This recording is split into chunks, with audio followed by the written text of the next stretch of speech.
science, how does it explain the perceptive process? This you should see on a slide. Acknowledge this fact that experience is always in the first person, right? Awareness is required to experience an object. I told you just now, if you are not a self-aware entity, you cannot experience. You can just catch an image, you cannot experience it. So awareness is required for experience, so experience is always in the first person. In science, the perceptive process is like this.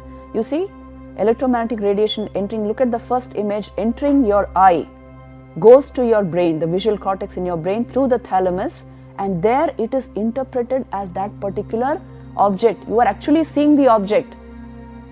Such a huge object, even this vast universe, you can actually feel it, you can see it. How does this happen in the brain? You know, there is David Eagleman's documentary, The Brain. I don't know if any of you have seen it. It is worth seeing because he puts very Vedantic questions there. He asks, how does the brain actually construct reality? What is involved in the perceptive process?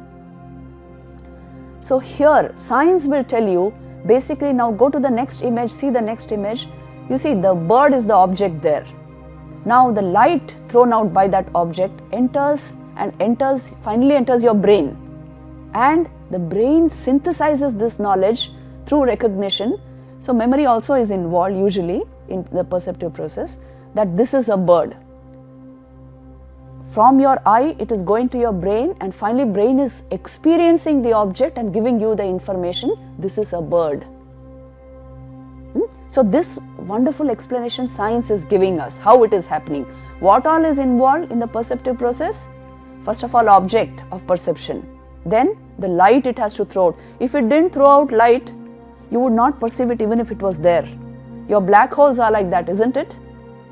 And if it completely reflected off all the light, it would appear only white. If it did not reflect any light, it would appear dark. So you determine the object by the light it throws at you. When it enters your eye should be in proper functioning order. An inverted image is formed on your retina. That in the form of electrochemical signals is going to your brain. So electromagnetic radiation and neurochemistry, both are involved. And on your brain, in the visual cortex, you get an actual picture. You experience the object. How? Nobody can tell. Right? This is the perceptive process which science tells us.